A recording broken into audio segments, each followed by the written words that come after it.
Lyra Valkyria just turned heel on Bayley. Raw is over. Let's talk about it. There was a match between Paige and Brie Bella and Bay Lyra for the tag titles. Bay Lyra was more aggressive and more like desperate. And eventually the Paige and Brie Bella retained, and Bayley was attacked by Lyra Valkyria. This was a really good heel turn, and it was much needed. I was initially very mad that they did not win the tag titles because they absolutely deserved it. But then once this happened, I am completely okay with it. This is absolutely worth it. Likely culminating in a match at SummerSlam. We know these two are going to have amazing chemistry because of their triple threat at Money in the Bank last year. But also they've been tagging for months now. This is going to culminate in a fantastic match, and I really hope Lyra wins because she is being severely underutilized and should have gotten a huge main event push after her feud with Becky last year ending at SummerSlam, but she didn't. So hopefully this can be a start of the push of Lyra Valkyria, especially with a new heel character, which I would love to see. I have not gotten to see Lyra Valkyria as a heel, and I cannot wait to see what it's like. The only complaint I have about this is that Lyra was the one who took the pin. If you were going to have Lyra turn on Bayley, I think it would have made more sense to have Bayley take the pin. But honestly, I'm not going to complain. Hopefully, Lyra wins this feud, and either way, this feud is going to be awesome. This was basically universally loved by everybody, like the hot take says here. Very excited for this Lyra Valkyria heel character. Or heel run, I should say, I guess. And the opening segment was a promo between Oba Femi and Jey Uso. It was a standard wrestling promo. I'm gonna beat you. No, I'm gonna beat you. But both men did phenomenal work on the mic. And I've said this many times, I am really liking Jay's new, more aggressive character that has more of an edge and isn't just constantly wearing colors and yeeting all over the place. He's been wearing black. He's been more mad. He's been more aggressive.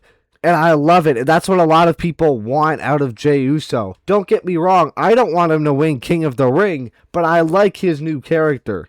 And I think with the one promo that they were given, they did a great job at building hype for this match. And I think it's actually going to be a really good match because a lot of people are going to be scared that Jay is going to win. And that's going to make for a really good match and some great false finishes probably. The hot take for this match was Jay still sucks on the mic, and it's so cringe to watch. It's going to be even more cringe when they have Brock screw Oba over and let that clown win King of the Ring. Okay, first of all, I cannot agree with you that Jay still sucks on the mic. This was a great promo, and especially with his new character, kind of, where he's more aggressive, his promos have been even better. I think Jimmy Uso is better than him on the mic, but he is definitely not a bad mic worker. And I have to remind you, Brock doesn't have to attack Oba. And Brock also doesn't have to attack Oba during the match. Brock could attack Oba after the match. He could just not show up. Anything could really happen. But I do think there is a non-zero chance that Jay wins King of the Ring. Next thing we have to talk about is a Chad Gable promo where he tried to apologize to Alpha Academy. It's still weird seeing Chad Gable as a babyface, at least for me, but he congratulated Maxine on winning the IC title. He apologized, mentioned what he did to each of them, and apologized to each of them individually and then as a group. Chad Gable he was really good at showing emotion. He sounded like he was about to cry. That really added to the promo. And after he apologized, he reached out his hand for a handshake with Otis. And Otis was about to do it, but then Maxine stepped in front and stopped him. And then she cut a pretty great promo talking about what he did and how she doesn't trust him at all. And they left without shaking Chad Gable's hand. Otis hesitated to get out of the ring, but eventually did. I don't really want this feud to happen. I hope it's kind of just like I really hope it's not a feud. I hope this is just backstage segments, and that's how it's paid off, because they missed their shot with the Otis versus Gable feud. Don't go back to it. The hot take for this one is this was good writing and makes sense, and it might lead to a Maxine Dupree heel turn because she's been talking with Austin Theory recently. That's been happening for like 6 months, and I just don't think they're going to pay that off. I don't think Maxine's going to turn heel. So, yeah, I'm really liking what they're doing with Chad Gable, though. And hopefully, he talked with Adam Pearce about getting a shot.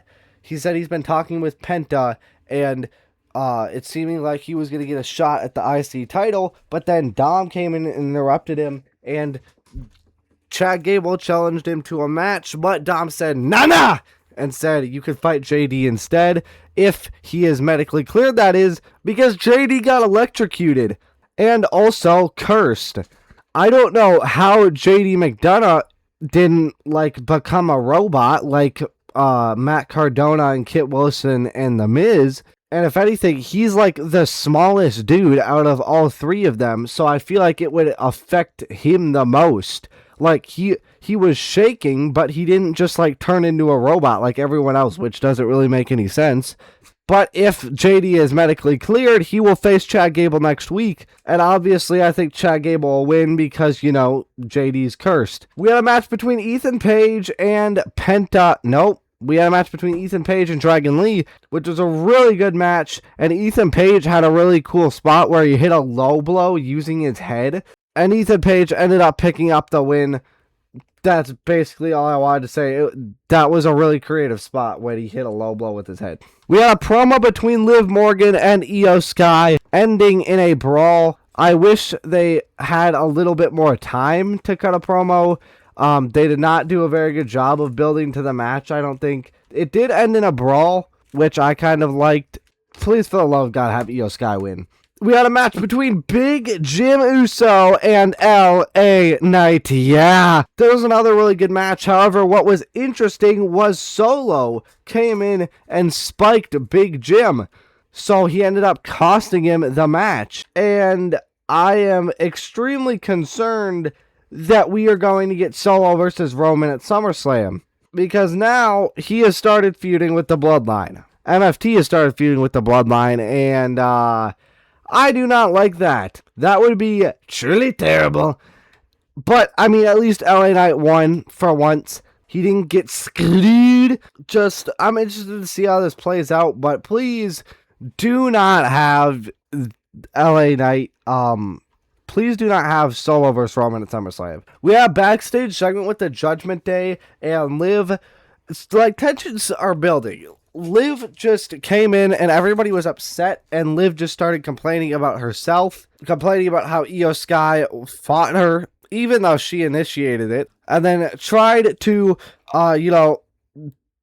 seem like the good guy and tell Raquel, it's okay, you're going to go win the IC title from Sol Ruca. Daddy Dom, it's okay, you're going to go win the IC title from Penta. And then Roxanne asked, what about me? And then Liv just avoided the question and walked away to take JD McDonough to the medical. And I'm hoping we get the culmination of this at SummerSlam. I don't want this Roxanne and Liv storyline to drag out for months. Then in the main event, we had a tag team titles match between the Vision going up against the Street Profits, the challengers. It was a really, really good match. And as expected, there was a lot of shenanigans in this match. Logan Paul tried to interfere, but got thrown out. And Joe Hendry made his return to stop Logan Paul from costing the Street Profits the match. And I'm so excited to see Joe Hendry back on my TV screen. However, I do not really like that he's feuding with Logan Paul because Logan Paul can't wrestle. And I don't want him to just be stuck in the Vision Vortex for months. Seth Rollins, of course, interfered, and he ended up costing the Vision. Austin Theory took the pin, which this time I'm actually okay with because I don't want Braun Breaker taking pins, especially just a couple days before his match against Seth Rollins at Night of Champions. And the Street Profits are your new World Tag Team Champions, which was 100% the right decision. Hopefully the Street Profits can bring a little bit of life back to this tag team division. five-time tag team champions now. Really hope they just don't like do nothing with the Street Profits, because that would really suck. That's going to be it though for this Raw review. Thank you all so much for watching. Like and subscribe if you want, and bye.